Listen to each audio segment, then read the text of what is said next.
The views and opinions expressed on any program are those of the producers and/or the persons appearing on the program and do not necessarily reflect the views and opinions of FRC Media, Bristol Community College, or the City of Fall River.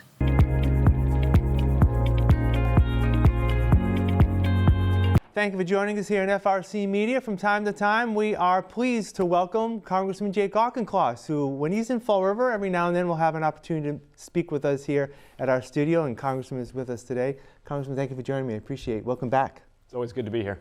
I want to, try to get as much as we can in for our short time. I actually want to start with the government shutdown. As we're speaking, it's mid-October. It's been about 2.5 weeks since the government shut down. In your estimation, did the Senate Democrats do the right thing? Senate Democrats and House Democrats tried to deliver a win for the middle class, and we're going to continue to do that. Donald Trump and MAGA took control of the White House, the Senate, the House, starting in January. He declared himself to have a mandate. He said he hates Democrats and wants to run the government by himself. And over the next 10 months, what he's done is treat the middle class like a punching bag. Levied the biggest tax hike in American history through his tariffs. Prosecuted the biggest cut to health care in American history with the Medicaid attacks, and has made a mockery of people's respect for the rule of law with his ongoing corruption. Then 10 months in, after this cost increases and corruption, he turns around and asks the middle class, well, fund my government that I'm treating as a personal patrimony. And Democrats said, the middle class in your administration, Mr. President, has had no voice. They have no super PAC, they have no lobby. They don't have a meme coin, but they should have the Democratic Party. And we are going to ask that the middle class gets a win if they're being asked to fork over money for your government.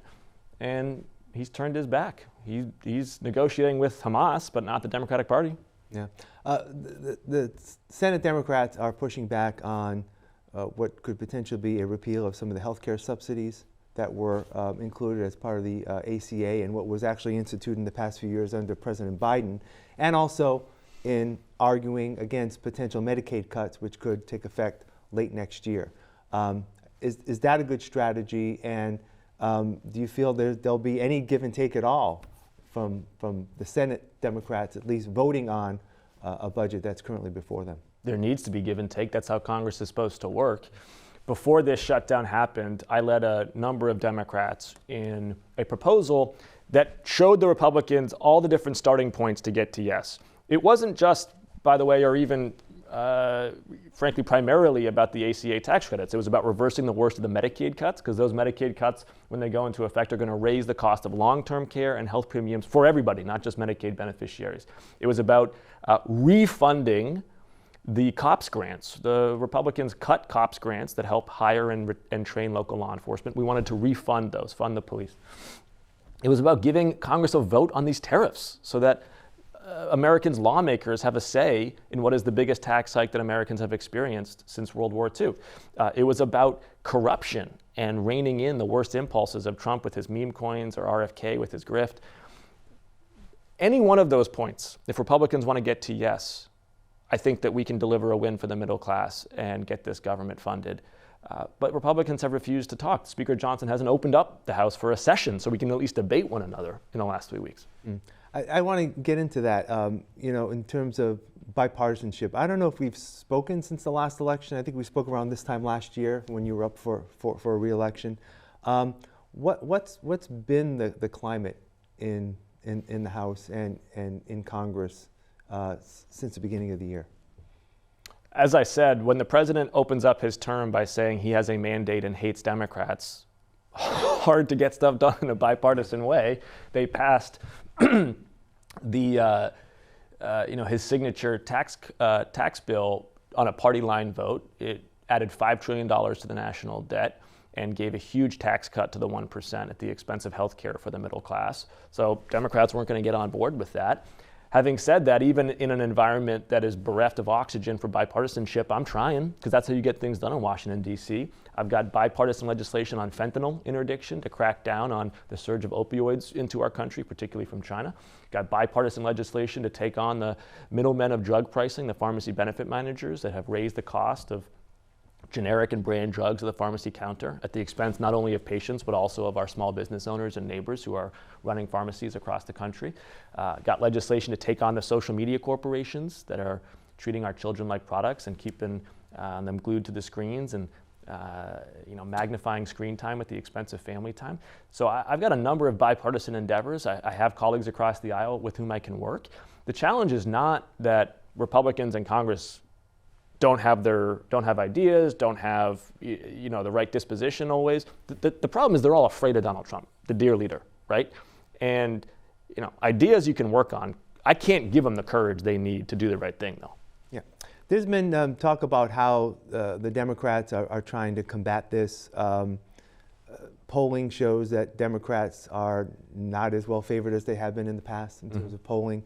How can we change that? How can you change that, rather, in terms of being one Democrat as in part of the House? And I also want to talk about the group Majority Democrats. So could you touch upon those things? I think the story of how Democrats lost their way, I think, is best exemplified in the school closures. In May of 2020, I was running for Congress at that time, and I spoke with Ashish Jha, who would go on to be Joe Biden's COVID coordinator. And Ashish Jha, in May of 2020, this is a month after the pandemic really began, said both socially and epidemiologically, these schools should reopen. My day one issue when I got elected in fall of 2020 was reopening the schools, because I could see the impending catastrophe socio-emotionally and academically for our children if they stayed closed. They stayed closed for too long. 18 months they stayed closed, either fully or partially closed. And bluntly, it was blue places that stayed closed longer. Democrats were too focused on process that mattered to different interest groups and not enough on outcomes that mattered to families, which was getting those schools open and kids in the school. And then when parents expressed frustration and anxiety about their kids missing out on education and social experiences, candidly, Democrats oftentimes came across as condescending or patronizing about those concerns.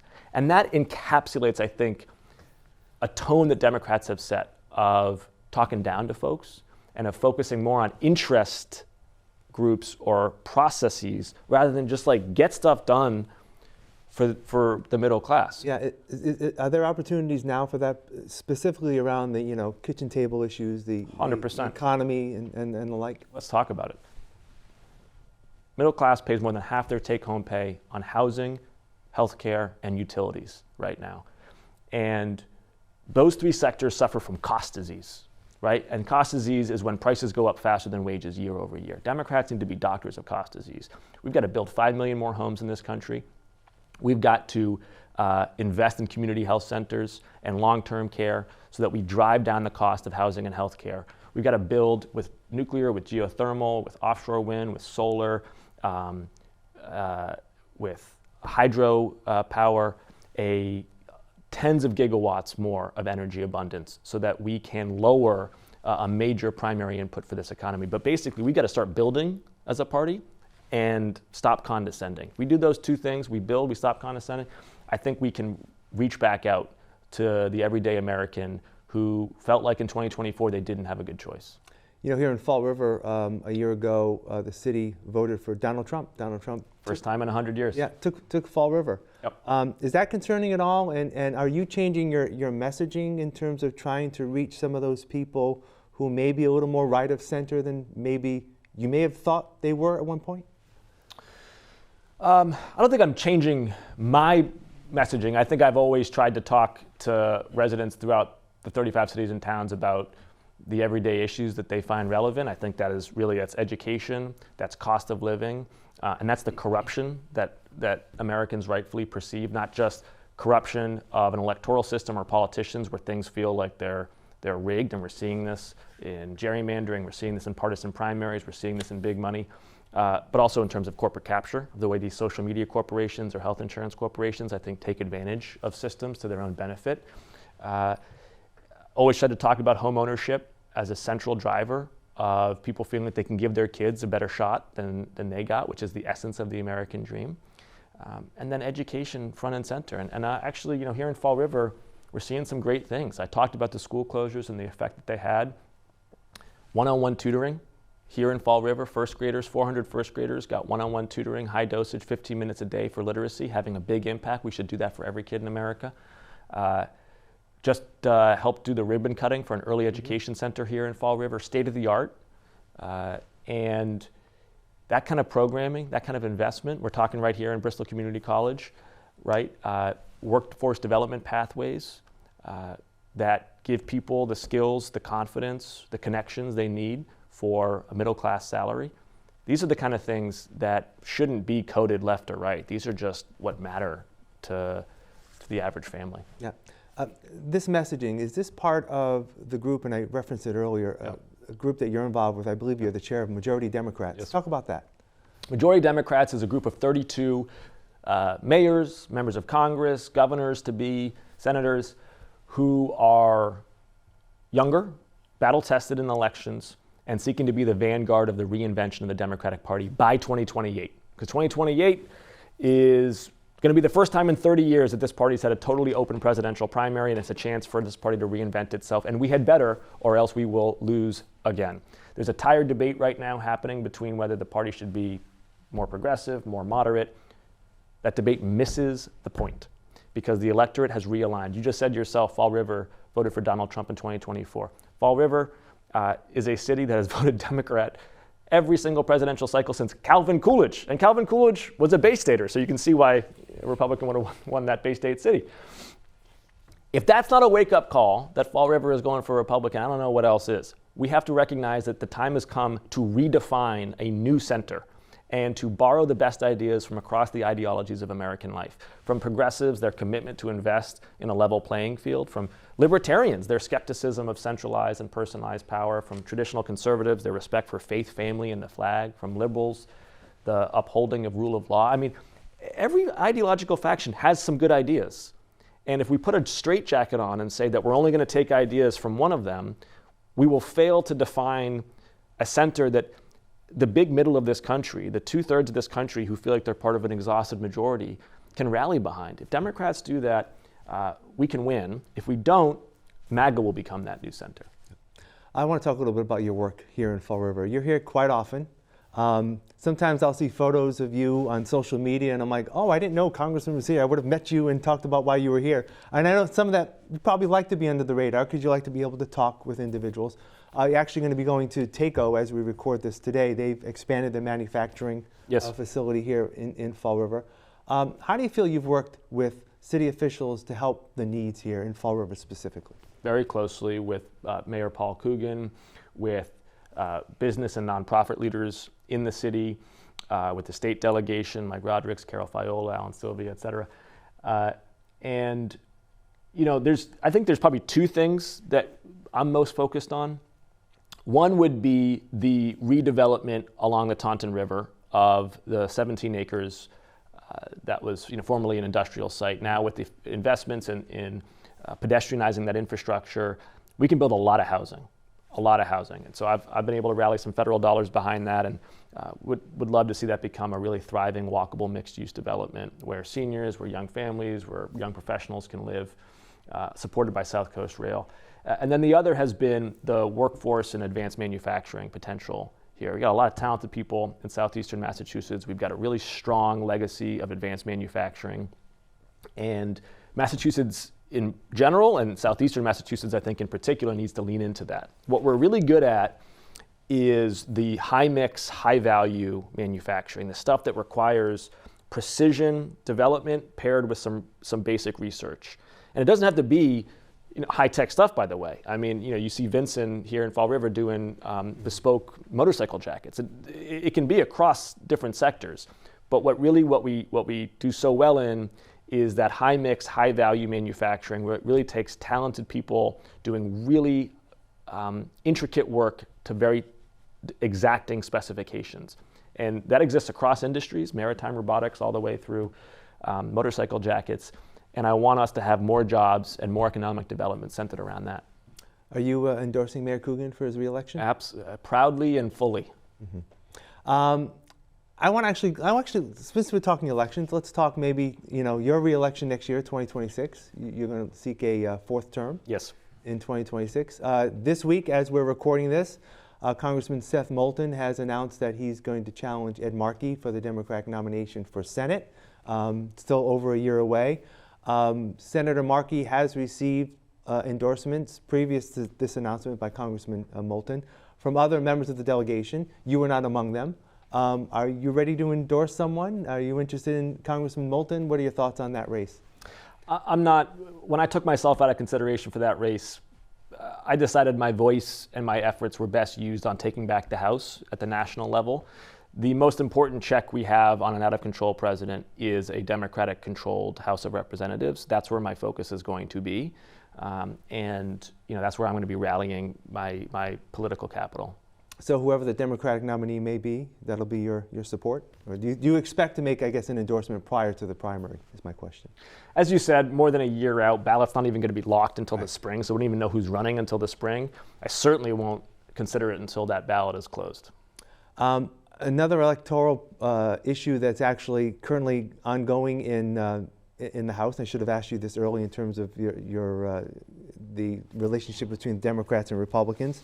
Representative from Arizona, Alita Gialva, was elected, I believe, 3 or 4 weeks ago in a special election. She has not been seated yet. That is a concern for many Democrats. What are your thoughts about, should she be seated right now? And the Republicans are saying, well, we're in a government shutdown, we shouldn't do that. I mean, what are your thoughts about that? Yes, she should be seated. I have joined efforts to put pressure on the Speaker to so do. His argument that because of the funding lapse he can't do it is not true. He could do it during any pro forma session, of which we've had many.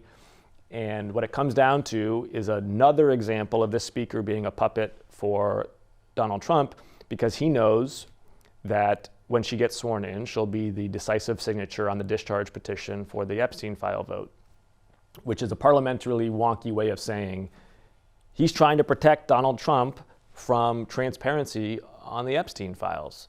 And these Epstein files are just the tip of the iceberg of the endemic corruption of this administration. Just one more example, whether it's the Trump coin, whether it's his sons and their business ventures, whether it's his Secretary of Commerce and his overseas ventures, whether it's his Health and Human Services Secretary and his side hustles around supplements and saunas.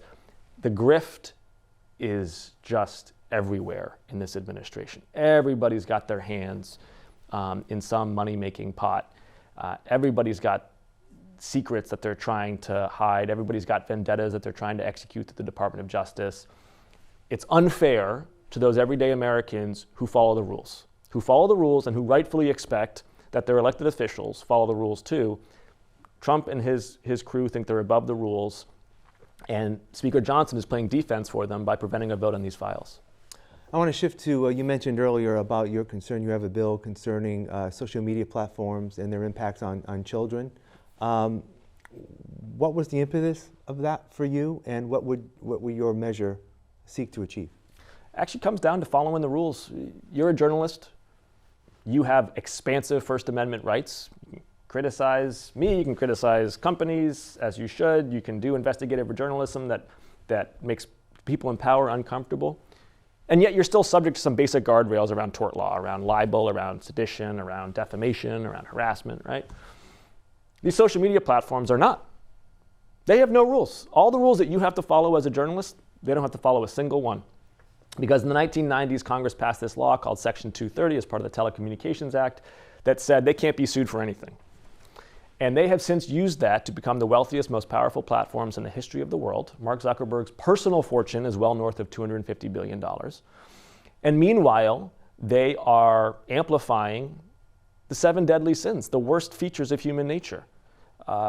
And that comes down to like non-consensual intimate privacy violations, deepfake porn, basically, that target young women. That comes down to just the corrosion that we all see daily of our political discourse, usually from anonymized or even bots profiles. And that is also now about their use of chatbots. Facebook's internal documentation told its engineers that it was, quote, appropriate for chatbots to have, quote, sensual conversations with 12-year-olds. I got 3 little kids. I don't think that's appropriate. And yet there's no legal liability for them for putting forward this kind of slop. And so I'm trying to architect bipartisan legislation that protects freedom of expression while holding these tech CEOs accountable to the basics of editorial integrity. Yeah. Is it the speech itself that you're concerned about, or is it the algorithms rather, that sort of, give us our news feeds? That's the problem. That's a great question, and the short answer is it's the algorithms. The legal argument that the social media platforms make goes something like this. They say, listen, we're a bookstore. We're just a bookstore. You can't get mad at us because someone writes a book that you don't like and we have it on our shelves. That's not the way things work. People can buy the book, they cannot buy the book, but we're not the publisher of the book, so we don't have any legal liability. We're just a bookstore. That is nonsense. Because it'd be like if you walked into a bookstore and you could only reach for a book that they decide you can see, right? That's what they're actually doing. The algorithms are not editorially neutral. What they choose to amplify, what they choose to suppress via the algorithm is itself an editorial decision and is itself subject to tort law, because they are giving certain types of speech preferential reach. And so they're claiming this legal loophole that simply does not exist. They are not an independent bookstore. They are the most important gatekeepers of media, information, and news in the history of the world. And right now, that power is centralized really in three entities. One is Elon Musk. One is Mark Zuckerberg. And the third is the Chinese Communist Party, which owns and controls TikTok, right? And I would just ask my constituents whether you think Mark Zuckerberg, Elon Musk, and the Chinese Communist Party are the three individuals that you want curating information for your kids to learn about the world. I don't think so. I think Americans should have a say in that. Is there a way, though, to balance? Because, the digital world we're in, freedom of speech takes place on those platforms in the digital world. Is there a chance for some sort of a compromise where freedom of speech won't be impacted? That's what my bill does. Okay. So what my bills do, there's a few of them, but I'm talking about, so raising the age of internet adulthood. Right now, it's functionally there is no age of internet adulthood online. I think that doesn't make sense to most parents I talk to. They think 16 is about the age when you should be able to sign terms and conditions with companies that control private information about you. We should be banning these smartphones in schools, give kids some breathing room from screens so they can actually learn. We should be requiring interoperability and data privacy standards across these platforms. And then when it comes to what you're talking about in particular, the Section 230 reforms, it's not telling anybody what they can or cannot post. You're welcome to go on it and say Jake Auchincloss is a knucklehead or whatever. What it is saying is, if you do something that in the real world would be illegal, in the real world it's illegal, so it's harassment, or it is libel, or sedition, or defamation, things that we have defined over 1,000 years of common law as a tort, was what lawyers would call a tort. If you do that on a platform, the platform actually does have a duty of responsibility to scrub that and to save it for legal record keeping. They're not immune because they are making an editorial decision to amplify it. And they can't just claim that they're a bookstore. No, they are in fact the piping that promotes it. All right.